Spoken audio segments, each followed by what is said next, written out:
Hello, welcome, good evening. Welcome everybody to Design to Thrive, our first episode in the month of February. And I'm super excited to be here. And I'm super excited that you have joined me on this broadcast. And today we are talking about mastery. So thank you so much for joining us on this incredible broadcast.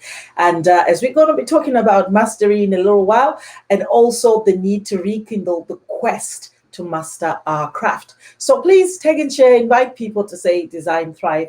Is Design to Thrive is here. So Design to Thrive is our coaching program where we all gather and we're giving you practical tools to transform your spiritual experience into everyday life. So if you are new here, we welcome you, and please like and subscribe, share this broadcast, and to all our usual viewers, thank you so much for your continued support and partnership. So we really appreciate that. And for those that would want to know more or connect with us, you can do so on Facebook. We are Millennium Harvest Church. On YouTube, we are Millennium Harvest Church. On Instagram as well, you can find us on Millennium Harvest Church, and Twitter is M Harvest Church. But again, if you want to subscribe to our coaching services and programs, you can visit us on www.fungaisamushonga.com, and that will be going across the screen as I'll be talking. So everybody's welcome here, and I'm super excited that God has given us the grace to come and gather around in his presence. So for those that don't know me, my name is Fungi. I'm Fungi Samushonga. I'm your host and founder of Design to Thrive, and I'm a certified professional coach, international professional coach, might I add, and I'm certified practitioner of neuro-linguistic programming, timeline coaching. I'm a member of the Association for Professional Coaching that gives us professional guidelines and professional code of conduct. And so I specialize within my coaching and consulting and everything. I specialize in business coaching, executive coaching, leadership coaching, mindset coaching, life coaching, and seven-figure success coaching. And so, as you know, and for some that don't know, I'm actually an entrepreneur. I'm a coach. I'm a consultant. I'm a pastor, CEO of Veracity Healthcare, and I'm also an author, a mentor to many, a global speaker. I love to pray and intercede. I'm a mother and a wife. I also enjoy cooking.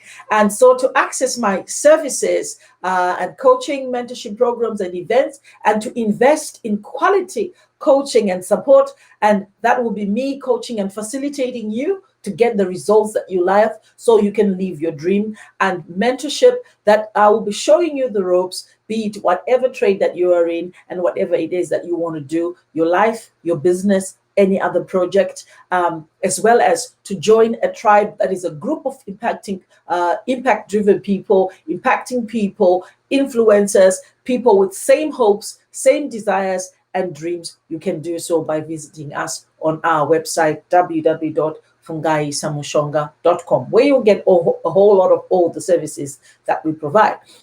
Now, Design to Thrive, here we are here to equip you. God has never made us to just to survive, but to thrive. And so this is why Design to Thrive is here, to enable you to put that into your daily lives and live in an abundant life. So we believe that everybody, you and I, we have the infinite ability to grow, to achieve, to aspire, and become whatever it is that God has put in you, whatever that you dream of. If you can dream it, then you can become it. And our mantra is become, thrive, and overflow. As we are here on Ignite to on Design to Thrive, where we are igniting purpose, we are releasing potential, awakening passion and dreams, and imparting destiny, where we are transforming the ordinary guy, the everyday guy, into leaders, and leaders into change agents. So we are definitely going far beyond just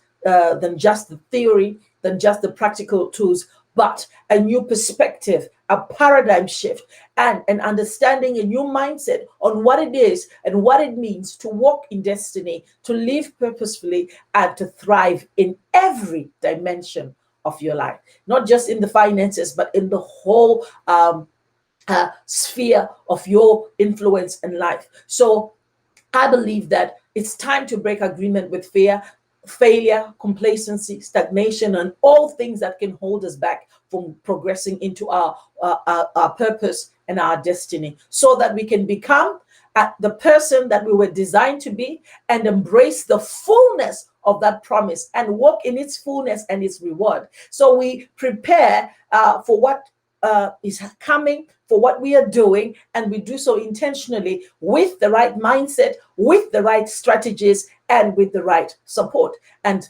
I tell you, now is the time to advance to the next level, and so that you can thrive, so you can become, and you can overflow. And so, coming on to our today's topic, which is mastery.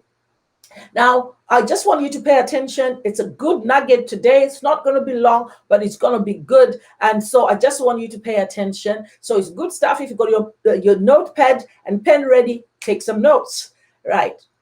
So I'm going to start off with a quote from Alfred Lord Tennyson. And he says, "The happiness of a man in this life does not consist in the absence, but in the mastery of his passions." So happiness of a man in this life, right, does not consist in the absence, but the mastery of his passions. So happiness, fulfillment, all of that comes from the mastering of our passions. And I know today, if you are connected to this program, you have your passions that you need to master. And as I said earlier on, that we are here to master all of that and to rekindle the mastering of our crafts. Now, we know that we can't change the laws of physics. And when things begin to happen, and when the winds are blowing in gale force, there is no point in sailing against it. But we just have to rethink. We have to re-strategize. We have to do forward thinking, but also master what our passions are. So, and sometimes because we have that need to stay in power, it eclipses our duty to govern. And I always say, for those that know the foundation scripture of Design to Thrive, is the Bible says in Genesis 1:26, "Let us make man in our image and let him have dominion." And to have dominion is to govern, is to master, is to rule, is to lead, is to manage, is to take authority. So we don't want to, to let power or anything else eclipse our duty to govern. But as we govern, we want to do so very well. And so to be a good governor of what, the steward of what we have been given and the resources that we've been entrusted with by God, we need to govern and govern well. And how we do that is by mastery. Okay? So one other thing we find is a problem with our society today. We find that today's society is crippled by entitlement. And I know, and I can tell you that nobody is entitled to anything. So the root problem of today's society is entitlement. But I tell you, what you must do to be able to succeed is you must build your future. It's not handed to you. You must build it. And how do you build it? By mastering your passion, by seeking tools to build your future, by finding the means to serve your destiny and your future as you master your craft. So that's what we are here to do. And that's why I'm here to empower you today to master your passion, to master your craft. Because I tell you that this life demands bold, persistent experimentation and bold, persistent strategies. And that's just common sense, that when something is not working out, we need to try another. If it fails, admit it and try another. Don't sit back. Don't stay stuck. Don't stay stagnant, but keep moving. But above all, you must try something so that you can have a seat at the table. So when opportunities come knocking, you are ready, right? So we need to have strategy. Now, we have strategy, and as I always say, that 95% of our actions are governed by the subconscious mind, and that's what produces our results. And strategy only contributes 5%. But that 5% is very good and very key if you've got the right psychology. But we need to have the right strategy. And it's a pivotal strategy, especially in times like this, that we can pivot and move forward. We're not then stuck because there's cyclical stagnation, there's economical stagnation, and all forms of stagnation. But then if you are able to pivot, then you are able to move forward and continue to improve, continue to evolve, to evolve, continue to become the best version of you, and master whatever it is that you are pursuing. So again, Winston Churchill says, to improve is to change, and to perfect is to change often. So we've got to keep moving. We've got to improve. And if we are improving, it means we've got to change. And if we are changing, we are growing. And if we want to perfect, then it means we've got to change often. So it's not just about improving and changing once, but it's about doing so often, pivoting as and when necessary. So we are moving at the pace of a master in their craft. Okay, so the question that I would ask then is, what sort of change are you looking for? Now, for you to be able to master whatever it is that you're pursuing, you've got to understand, what is it am I desiring? What is it is my purpose? What is it am I desiring? And what sort of change am I looking for? And what narrative am I looking to change? So you've got to ask those questions and answer those questions. And when you find the answers, you begin to move in that direction. Because if you want change, you've got to change something. You've got to change something. It could be your hobbies, it could be your habits. You need to dehabituate certain things. It could be your paradigm, it could be your mindset, it could be your understanding, it could be your knowledge, so you become a master of your craft. But the most important advice of all is, if it's not working, change it, and you keep pivoting and moving forward and mastering whatever you are pursuing. Now, I know this is very surprising and it sounds like common sense, that if it's not working, change it and move forward. But it's amazing how many people today want things to be different in their life, and yet their job, their career, everything else, they won't do anything different. They won't change anything. So if we want things to change, it means the way we are trading, the way we are working, the way we are pursuing career, the way we are developing, everything has got to change. Then a change can come about. So now we then find ourselves, what rate are we changing it, if at all we are changing? At what rate are we mastering, if at all we are mastering? Now, I will talk about the definitions, the benefits of all of that, but I got to lay this foundation so you understand the key things and what it is that could possibly hold us back, besides the paradigm, besides the blueprint. I want you to ask yourself certain questions as I will be saying this. Now, there is levels of people operating. Now, we are going to talk and define mastery and dwell on mastery and understand and learn mastery. But there is also an opposite of mastery, which is ignorance. But there's also something that is not quite ignorance, that we can call a reactionary. A reactionary is somebody who wants to restore the past status quo. So what they are looking at it is the past wins. The things that have happened in the past, perhaps they fulfilled them and they want to hold on to that. But that's not how it happens. If you want to improve, you got to change. So that was good for yesterday, no longer good for today. If you're going to be a master, you can't hold on to the wins and the good things of the past, but you've got to keep going. So the question is, are you a reactionary? Ask yourself that. Or perhaps you're a progressive, one who favors change and innovation. That will be really good, and that will help you to become a master of your craft.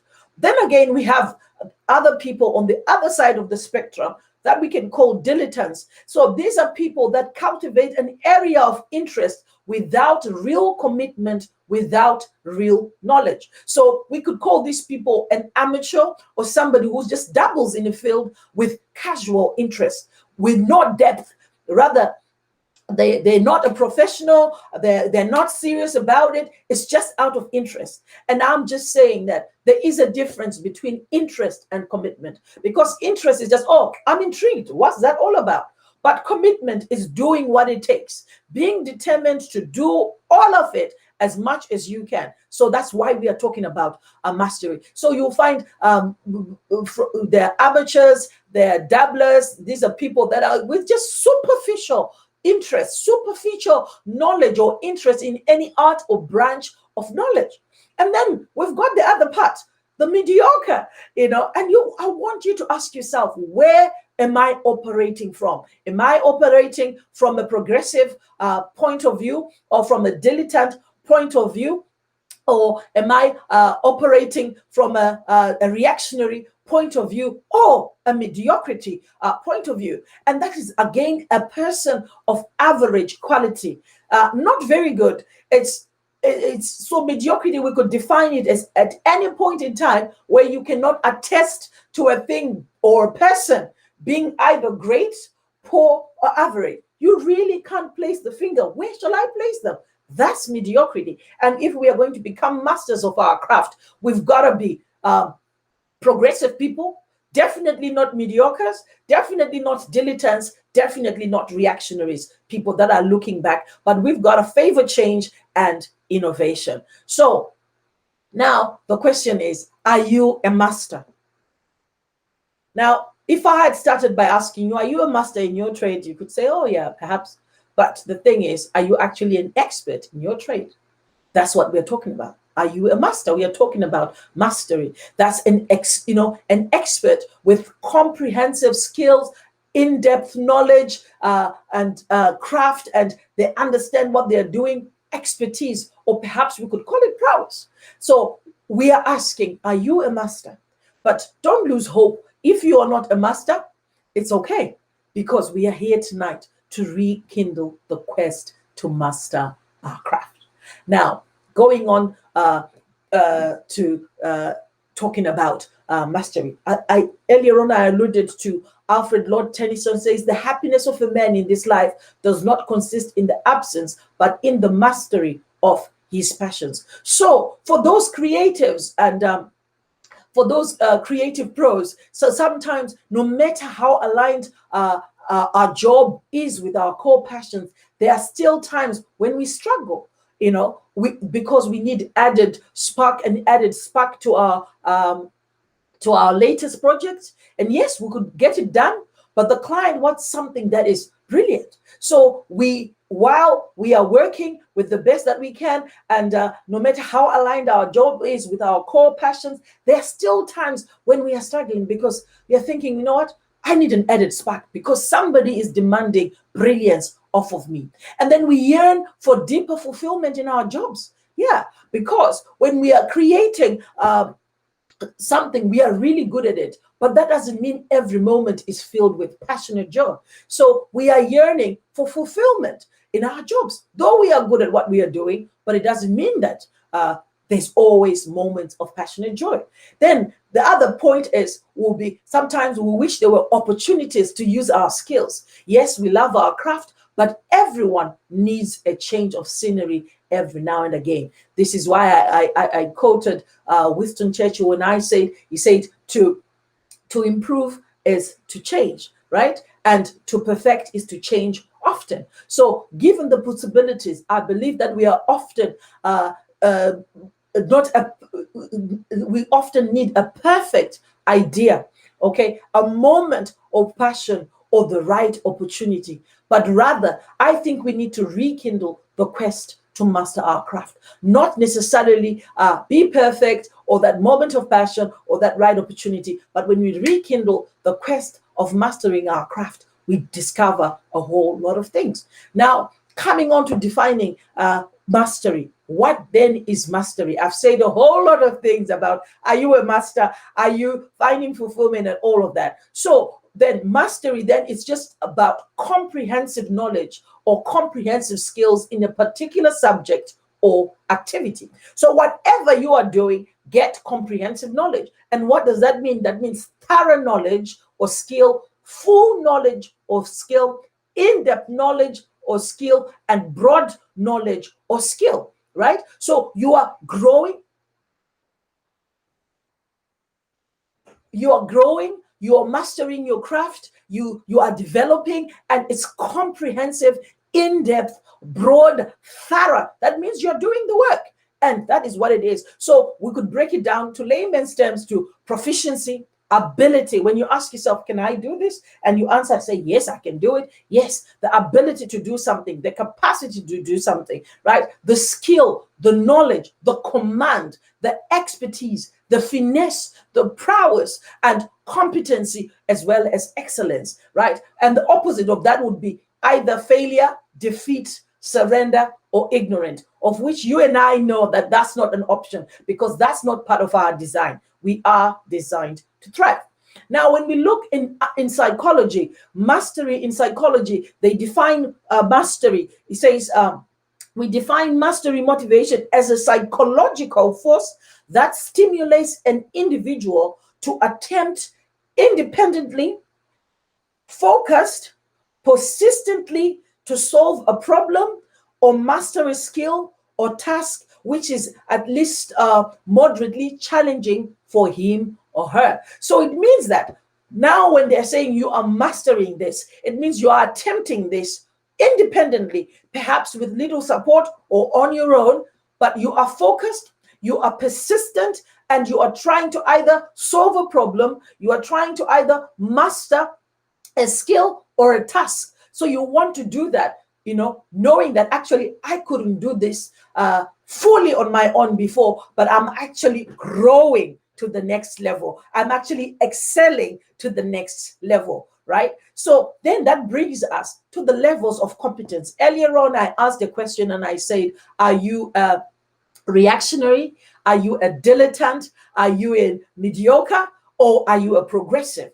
So the same with the levels of competence. There are 4 levels of competence, and actually 5 levels of competence. And the first one's sort of like an interplay of words. And the bottom one, which is unconscious incompetence. Now, that's when you don't know what you don't know.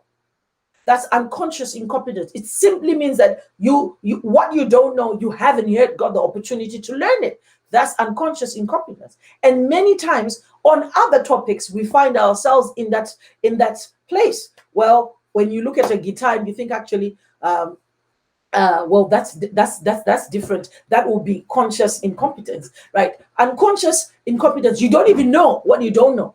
Then we get to conscious incompetence. Now, when I look at guitar in the office, there's a guitar over there, and I know that I'm musical, but I can't play a guitar. That's conscious incompetence. So that's when you know and you recognize that there is something that you don't know. Okay. So unlike the unconscious incompetence, it's like you are blank. You have no idea what you don't know. Okay. So now, conscious incompetence, you are now aware of your limitations. You are now aware, you now can recognize, actually, I can't do this. And then you begin to seek help. Okay. Then you come to conscious competence. Now you are aware of what you know. I know how to ride a bike. I know I can cook. I know I can bake. I know I can write an email. That's conscious competence. You are aware of what you know. Then there's unconscious competence. That's another level. That's when you know that what you have learned and what you have known has become second nature. So you don't have to think about it. You simply do it. Like I'll try to say, a child, when they are young and they are crying, I want to bath, I want to bath. They don't know how to bathe themselves, but they need somebody to do that. So they know that actually I want to bath, but I don't know how to do it. Can somebody help me? So they cry for help. Can you do this? They know, or they want to reach something on a countertop and they can't reach it. So they cry to say, oh, I need that. They are crying because they have realized I can't reach. That's conscious incompetence. So conscious incompetence pushes us to look for help. Okay? Pushes us to seek help, seek mentorship, seek seek coaching, seek training, all of that. And then it comes to the next thing. Or that child has been crying. They want to come out of the bedroom and they realize there's stairs and they can't get downstairs. So they begin to cry to say, I want to get downstairs. So they get help to come downstairs. And then they are taught how to get downstairs. And so next time when they come out of the bedroom, they're not crying to come downstairs. They will sit there and try to slide themselves down step by step. And they do so cautiously, slowly, but knowing that I can do this, until it comes a time where they don't have to think about coming down the stairs. It's just a matter. My son would sit at the top of the stairs and just slide down. Sometimes you do it sitting on his bottom, and then sometimes you do it lying down on his belly, and I'll be like, oh, that hurts. But he would enjoy it so much, he kept on doing it. So at that level of unconscious competence, it's become second nature. You are now doing things without even thinking. And so as we excel, all those levels, unconscious incompetence, conscious incompetence, conscious competence, and unconscious competence, there's yet another level that we've got to top. That's the fifth level, and that is mastery. That's when you do things in a moment, and you do it to such a degree that is so great, with such expertise, with such thoroughness, with such knowledge, with such skill, with such expertise, with such proficiency or command, finesse, prowess, excellence, and competence. That's the level that we are talking about, that we should get ourselves right there. So why are we talking about mastery? What's the importance of mastery? Now, mastery can only be attained through the development of a comprehensive skill, right?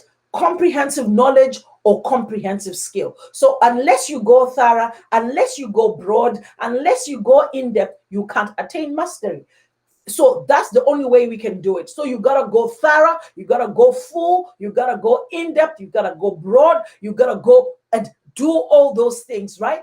And it is the highest order of accomplishment, right? It could be in your trade, it could be in your skill, it could be in your craft, it could be in your knowledge, right? In an area of expertise. That's why that's the highest order of accomplishment. And so if we are designed to thrive, then we are designed to operate at the highest order of accomplishment in whatever trade. If you are going to be a mother, then make sure you're the best mother. Now, it doesn't matter. People say, oh, I'm a stay-at-home mom. That's perfectly fine. But you're going to do it with such depth. You're going to do it with such thoroughness. You're going to do it with such heart, proficiency, skill, and prowess. So you've got to do it to the best that you can, to the best that you can be.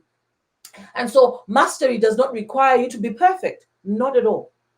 It may require you to pursue perfection, so it does require you to pursue perfection, but not you, the person, to be perfect, right? So that distinction is very important, because it allows you to enjoy the results that you're producing while you are adopting a mindset that require you to pour your heart and your soul into your work. So you've got to develop a mindset that helps you and enables you and facilitates for you to pour your heart and soul into your work, regardless of whatever it is, right? So in fact, if you adopt that mindset that allows you to give the best, to give your all, nothing less, right? I think you'll find that you'll find three key benefits of mastery in whatever you are doing. It could be a creative process, or it could be a business. Whatever you do, you will find that. So that is the highest level of accomplishment. And if you're going to accomplish anything, why not go for the highest order?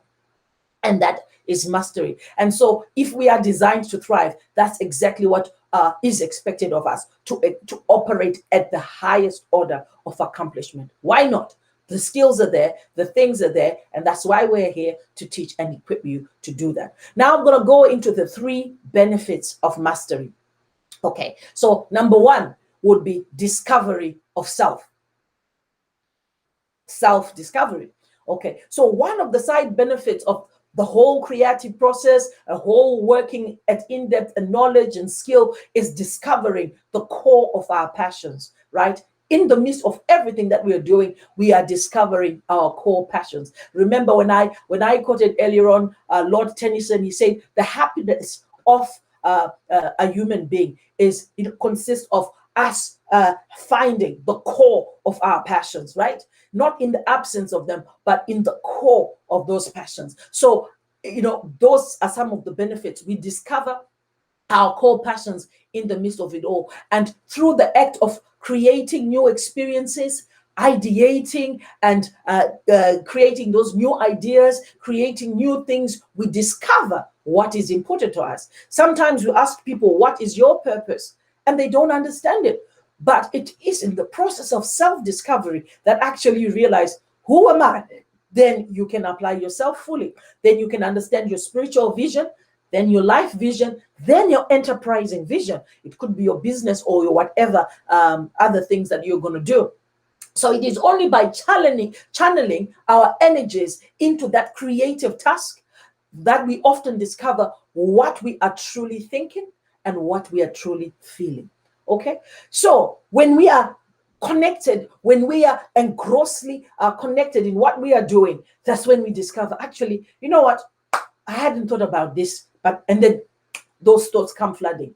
Then we discover, actually, this is how I'm feeling about this. I had been doing this, but actually I'm not happy with this, or I'm actually happy with this, but I can take it up a notch, right? So, however, that's only when we pursue mastery of our craft, that's that we dedicate the necessary time. We've got to do the time. We've got to dedicate the necessary time and the necessary energy to discover ourselves, right? So pursuing mastery requires sacrifice. You cannot be the master of your trade, in-depth knowledge, broad knowledge, expertise, prowess, proficiency, all of that without sacrifice. So it means you've got to do the time. So we've got to take the time. So earlier on, I said the problem with our community right now, or with the generation now, is everybody feels entitled. But actually, we are not entitled to anything. But it's only when we serve our purpose, we serve our passions, our core passions, we discover that fulfillment, right? We discover ourselves, and then we sacrifice our time. So we are dedicated to the cause, right? We are dedicated. We are putting time. We are putting energy. We are putting everything. We are applying ourselves. If it means coaching, you're being coached. If it means mentorship, you're being mentored. If it means going back to school, you're going back to school to retool, to rebuild, to reskill. So it means a path. It's a path unlike average attempts. It's a path that is not like mediocre. It's a path that is not like reactionaries. It's a path not like dilettantes. It's a path of a progressive person, right? And so the average attempts at creating something which can be done during regular working hours or our free time. So it means that we are now dedicating a specific time. So you could still be an expert when you're working full time, but you've got your, regimented time that, this is my time, undisturbed time that I'm working on this project. So you find a whole lot of musicians still have their jobs, but they have their times, perhaps after a meal, they go 4 hours every night, and it's undisturbed time, and they are going for that. And you have scholars like my husband. He's an entrepreneur, he's a pastor, but when he's doing his work, he finds his committed, undisturbed time. And many times, often he works very well in late hours of the night, and sometimes very early hours of the morning. And sometimes he chooses to work and operate at 4 hours of sleep. And for him, it works very well. Why? He's mastering his craft. So pursuing mastery requires a sacrifice. Sacrifice in your time, sacrifice your energy, your commitment. So if you truly want to become the best that you can be, then you must actively choose to spend your time in that project, in that activity, and avoid many other pursuits that take your attention from the core passions. So you must sacrifice for your craft. So you must do the time, you must do everything else important. So now that is a very important characteristic of pursuing mastery, because as human beings, it's natural to seek identity, a way to define ourselves in the larger context of the world, where you come across people and then you want to fit in and identify yourself there. But it is only through action and emptying ourselves that we often find our identity. I said we find identity as a benefit from mastery. As we do those actions, as we empty ourselves, you find, actually, I'm committed to making a difference. I want to be, not just make a difference, but to be that difference, that we often find our identity as individuals, and we too discover our purpose. So for the people that know their purpose, that's well and good. But for the people that are yet to discover their purpose, mastery is one way that you can find your purpose. And it's actually, this is what I'm born to do. Now, we do what we do because we make sacrifices to do it. So it could be that I took time to prepare for this lesson tonight, to just give you this free resource, because my desire is to impact people, to ignite purpose, to release potential, to impact destiny, to inspire possibility in the midst of impossibilities. So we find we do what we do because we make sacrifices to do it, right? So people are writers because they make sacrifices to write. They sit down, they do their abstract, they do the outline, they start writing their chapters. They make time to do that. So the same is true for artists, musicians, architects, and and thousands of other creators and other things. But we do what we do, right? Because we make time and sacrifices to do it. So we choose to create, not because it's convenient, but because we are making time to do it. And that continual pursuit and sacrifice is what allows us to discover ourselves and mold our identity. So we can actually say then we are defined by what we make time to do, not by what we do when we have time. So what is it that you make time to do? You hear people these days, I don't have time. I don't have time. But what is it that you actually make time to do? So we are defined by what we make time to do.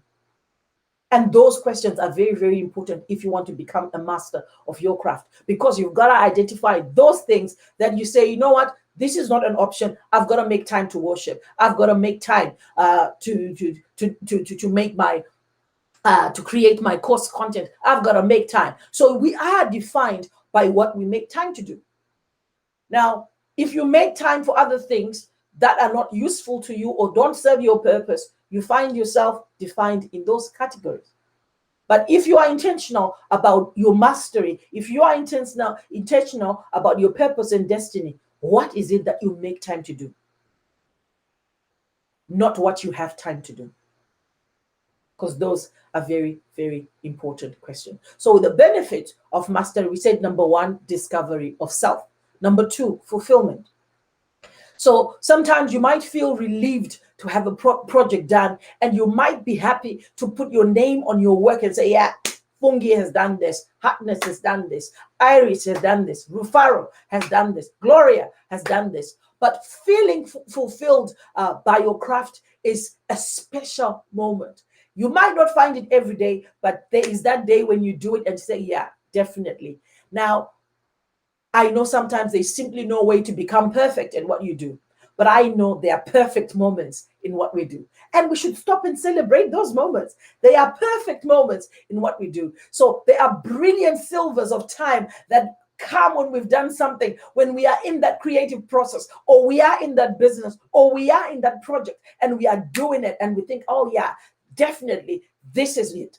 Everything has fallen into place, and you find, yes, this is my perfect moment. So the moments when you finish a piece of work, the moment when you finish an essay, I remember when I was in university, my sister and I would throw a party, just the two of us, that we've handed in an assignment, yay, or go either to a restaurant, or because we were students, sometimes we didn't always have the money. So sometimes we would go to the supermarket, buy whatever, and make our meal and sit and make popcorn and eat.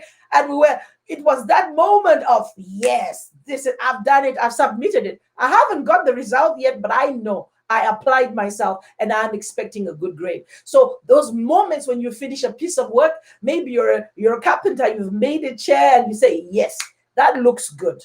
That looks good. And you are satisfied in your moments. Take time to celebrate those moments, because that's how you get your fulfillment. Or perhaps you've done a photograph and it looks good. You frame it and you say, yes, that's RT Media right there. Or you're producing a piece of music and say, yes, that's 5 Arms right there. Or perhaps you've written your exams and you've nailed it and say, yes, that's Rufaro right there. I've come out with my S-stars. Or perhaps you are Alicia, you are designing and you're saying, yes, that's Lissom right there, because you've produced your piece of work. So step back for just a moment and admire the beauty of that. You can share it with your friends. You can talk about it and celebrate it. That's how you find fulfillment.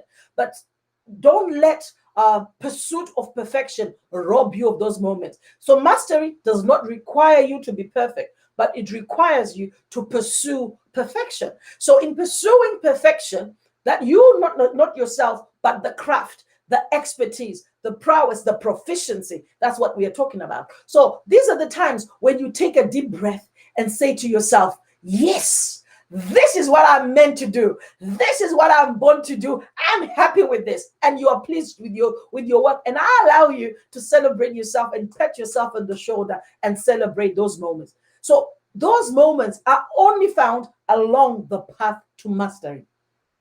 Those silver moments, those special moments, those perfect moments, right? They're found in the path to mastery. They are only discovered between the sacrifice and the perfection.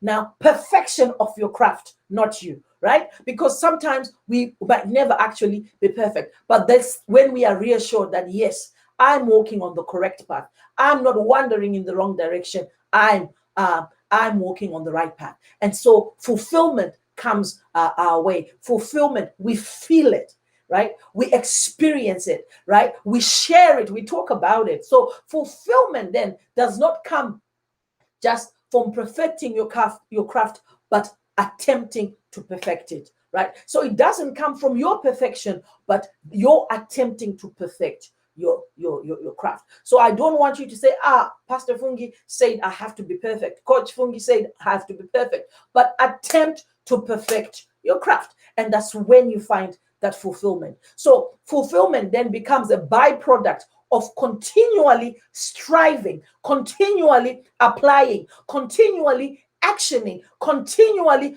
doing what we have to do, doing what it takes, taking that sacrifice, that time, that commitment, right, to achieve our personal best. Now, this is, you are setting your personal best, not comparing yourself to somebody else, but if you want to set higher targets for yourself, that's perfectly fine, but your personal best. So that's where you get fulfillment. It's a byproduct of continually striving to achieve your personal best and then taking pride in the result. Now, many of us are quick to move on without taking pride in the result. I'm not saying be boastful, but stay there and cherish that moment. Enjoy that moment, because then that's taking pride in what you do does the next thing for us. So we've talked about discovering self. We've talked about fulfillment. The next thing is opportunity for growth. So in that moment where we are cherishing what we've done, the results that we've received, we see growth. We are actually compelled to do more. And that creates another opportunity to grow. We actually are seeing the growth in ourselves, and it also opens an opportunity for growth. So finally, the pursuit of mastery provides us an enhanced opportunity to grow, multiple opportunities to grow. Because when I see that result, I am convinced, that I can do it. I was in that place of conscious competence, and then unconscious competence. And then I came, and now I'm here at mastery. I can do this in a moment, where it was second nature, but now I am the master of my craft, right? So the passionate pursuit of that whatever you want to do, that core passion, that specific project will always open up other doors. And this is why I always say, you invest in one thing, you always yield. And this concept, we find them in the Bible, we find them in the business. All of them is you invest and grow the one talent you have, you then get more. And it yields, one yields two, and two yields four, and four yields 16, 16 yields 32, and you keep going, right? Because what happens then is you've are pursuing your passion, you are pleased with what you are doing, so you are operating at a peak state. So now there are only two states of being. I'm not going to go into that. The powerful state and the primal state. The powerful state, that's when you are happy, when you're hopeful, when you've got gratitude. Exactly. So now when you're cherishing those moments, you are operating from a peak state. And when you are in that peak state, the way you see things, your worldview is different. The way you grab opportunities is different, because your mind is so positive. Is everything is a yes, yes, yes, and you are ready for the next challenge and for the next thing that's coming your way. So that passionate pursuit of your core passion, of your project, of your business, of your purpose will always open up other doors, right? Because when you talk to others about what you are doing, you are enjoying your work, you are sharing your experience, your day at work, or your encounter in your business, or at your project, or perhaps in your household. So you are writing a book, you are singing an album, you are producing certain things, you are making websites, and you are whatever you are engaged into. So then you begin to talk to others about what you're doing. You are excited, right?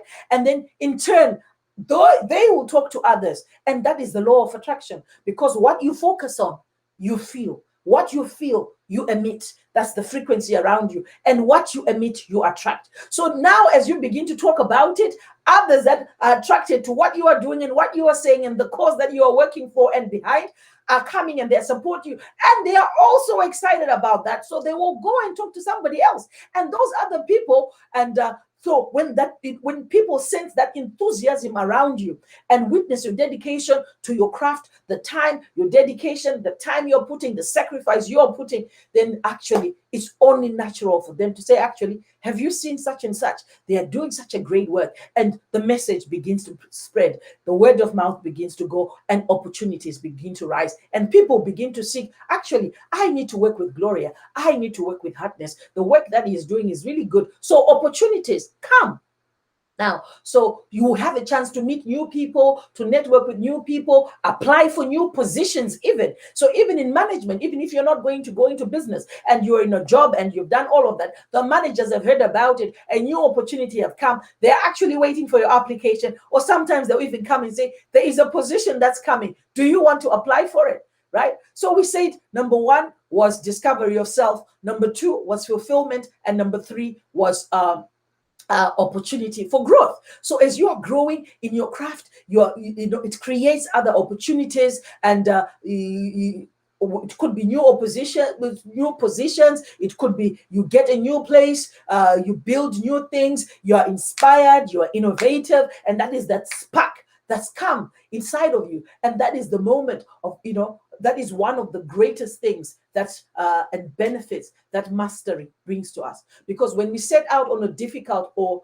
an important journey, we find a whole lot of challenges, like attempting to achieve mastery. We are presented with a whole lot of challenges, but we are also presented with a whole lot of opportunities that we could never have imagined from outset. You started thinking, I'm just getting on this journey, I'm going to do this. But the whole opportunities that come your way, wow, they're unimaginable. So in fact, it's often, those opportunities, that it is in those opportunities that we arise, that we grow, that we achieve different things, that we actually stop and say, actually, you know what? I've got a new song that came into my heart. Actually, I've got a new design that I've got. If you're a designer, I've got a new creative. I've got a new thing. It is in those opportunities. So, in fact, when they arise, we are on our way to our original goals. And they make our story sing so much louder than how we had hoped for at the beginning. So those unexpected chances for growth, those unexpected chances for change, we must seize them and take them with both hands, right? And those are the delightful moments that they're full of surprises. They unfold along the path, they unfold along the way, but it doesn't matter when they unfold. I say to you, seize that opportunity, because now not only have you become an expert, but you've become a guru in your trade. You've become the expert in your trade, and when they want the best of the best, they are going to come knocking. Now, all other things, all other obstacles that sometimes we cry about will not fall under that bracket. They cannot even apply. Not even racism can apply, because when they want the best men for the job, they'll come knocking. And that is why we are talking about mastery, right? So we then yield the fruits of mastery, that fulfillment, that discovery of self, that opportunity for growth. So that's why we must seek mastery. That's why we must seek comprehensive knowledge, in-depth knowledge, thorough knowledge and skill in whatever we are doing. Now, I would say to you, mastery is not easy. It's not a quick fix. It's not simple or painless because there are sacrifices. It's your time, it's your dedication, it's your commitment that's required. That's required there. But even so, having said all of that, if you pay your way with effort and sacrifice, one thing I know and I'm certain of is mastery will more than pay you back in discovery, in fulfillment, in growth, in opportunities, and in you becoming the best version of yourself, in fulfilling your purpose and living purposefully. And remember, hard work always beats talent where talent is not utilized. And where you lack experience, you can make up for it in your work ethic, in your mastery. Then you gain that expertise. And I would say to people, the reason we are teaching this, we don't want you to be a placeholder. We want you to master your craft. So the question is, are you a master at your craft? If not, decide today to rekindle that passion, that pursuit to master your craft. Seize the day, seize the opportunity, grow. Even in this pandemic, you don't have to wait for the pandemic to finish. Right now, seek the tools, seek the knowledge, master it, influence your world, and change your world. Take action today and thrive. I always say there's two types of opportunities: missed opportunities and seized opportunities. And yours is not the missed opportunity, but it's a seized opportunity. So today, make that decision and seize your opportunity. And if you'd like to learn more about mastery, I'm going to stop right there. And if you'd like to know more about mastery or subscribe to our services, our coaching programs and events, or you want to invest in quality support, and you will get that quality support from a certified coach such as I am, an international coach, that we can facilitate you and get you the results that you need to get you to the place of mastery. If not the place of mastery, at least the place of unconscious competence, where you have to do things without even thinking. It becomes second nature. Excellence becomes second nature. Those 7-figure habits becomes second nature, and it shifts your paradigm. It shifts your mindset. So if you want to invest in yourself with quality support, coaching, mentorship, and to join a tribe, a group of impacting people, and impact-driven people, influencers with the same desires, hopes, and dreams, visit me at my website, www.fungaisamushonga.com, and you can book a clarity call. Right at the top of the page, it says book now. Right, so you click on there, you book your clarity call or game plan call, and we'll be more than to help you and journey with you and point you in the right direction, which course that or program that you can journey with us so that you become the master at your craft. Now, I'm going to invite you next to the forthcoming events. Now, before we even talk about the forthcoming events, I just want to say a big thank you to everybody that attended Supercharge. Right now, you see that thank you on the screen. So thank you so much for attending Supercharge. And we had this on Saturday, the 30th of January.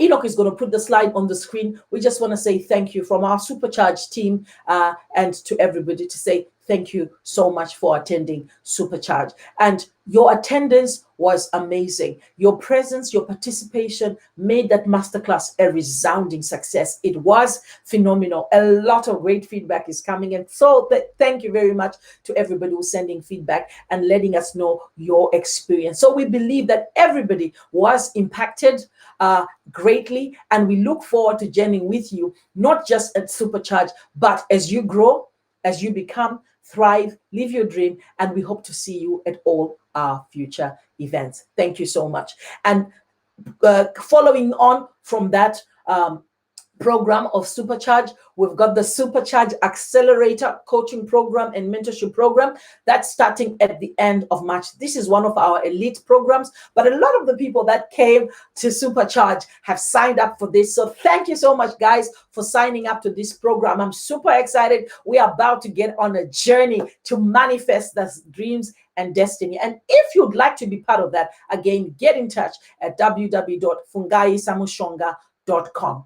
So we've got that Supercharge program. And for those that want to know what is that course mentorship program is all about, we give you the blueprint for success. So we've got our 5M blueprint for success, where we'll go step by step with you. We'll supercharge you to the next level, where we help you to increase your impact, your influence, even your income.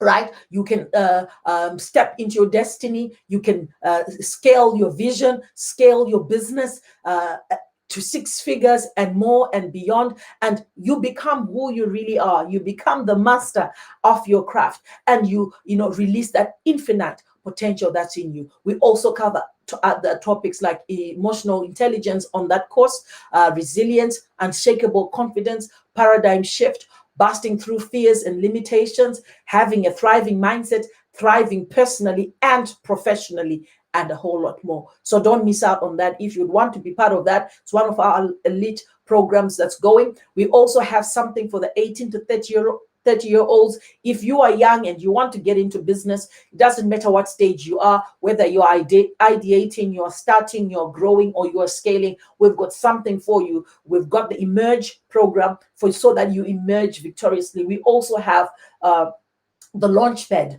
That's another 12-week intensive program that helps you to actually bring your dream to reality, from more than just a thought, but into reality. So when you have already started and you want to manifest that dream, you can join the Launchpad. But if you are starting, we can start with you and join the Emerge program. Again, reach me on www.fungaisamushonga.com. And then our other services that are coming, we've got Sunday worship, and this is with Millennium Harvest Church at 11 in the morning. We have a family celebration service with interactive worship and word led by Pastor Hartness, our senior pastor. He's a renowned minister, very consistent, spirit-led, very seasoned and mature, and I know you will be impacted if you do join us. So come round, gather around, show up with your family, and you'll be impacted. And then following on to that, after that, we've got on Tuesday, 7 p.m., overflow. We are continuing with Raw Your Praise. My goodness, this has been a phenomenal series teaching on the power of worship, on the power and the significance as well as effect of raising our voices in worship. When we release a sound that shifts the atmosphere, that touches the heavens and shakes the earth, that changes and shifts something. So tune in on Tuesday at 7 p.m. UK time. I'll be preaching on Raw Your Praise, and we are continuing to roar. A lot of great feedback is coming. A lot of people are being helped. So thank you so much for sharing your testimonies, and we encourage you to do so. Last but not least, we've got Women's World Day of Prayer, WWDP 2021, and we've themed this Bedrock, and it's on the 12th to the 13th of March. Now, we have themed it Bedrock, and we are taking it from Matthew chapter 16, verses 18, Luke 6 and 48, where we know that we are grounded, we are built, we are rooted and established in Christ, right? This is a phenomenal interdenominational and global gathering of women worldwide, right? A clarion call to all. Even men can come, even girls can come, even boys can come, even children can come. We are not limiting, but we are just gathering. So it's a clarion call to all who are hungry for more of God and all of God.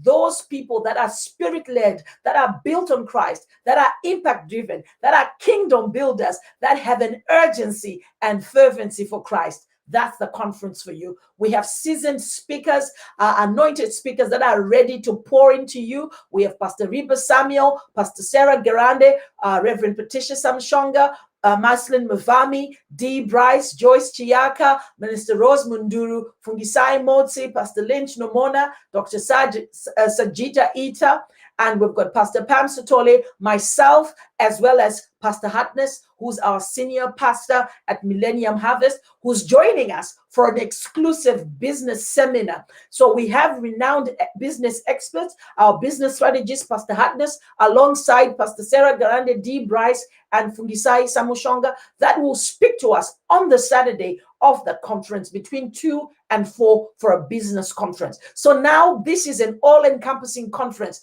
You will leave empowered spiritually. But I've often noted that we know how to thrive in the spirit, but to thrive in our day-to-day lives, there's a separation. But we want you to live empowered spiritually, built, grounded, rooted, established in Christ, but given also the practical tools to take to the marketplace, the practical tools to thrive in your house, in your career, in your profession, so we can thrive and tap into the power of abundance that God has already given us. We were not called to anything else but to have an abundant life, a new life, a victorious life. So you will live impacted spiritually, equipped practically in business, in life, and in all dimensions, so that you can hit the ground running. In this very first quarter of the 2021, I believe that God is speaking to us through all these platforms to change our narrative, to change so that we can master our craft. So thank you so much for tuning in. Remember to go as a master you are. And if you're not yet there, master your craft, get that in-depth knowledge, expertise, and prowess. And we'll see you on our next episode. Thank you so much for tuning in. God bless you.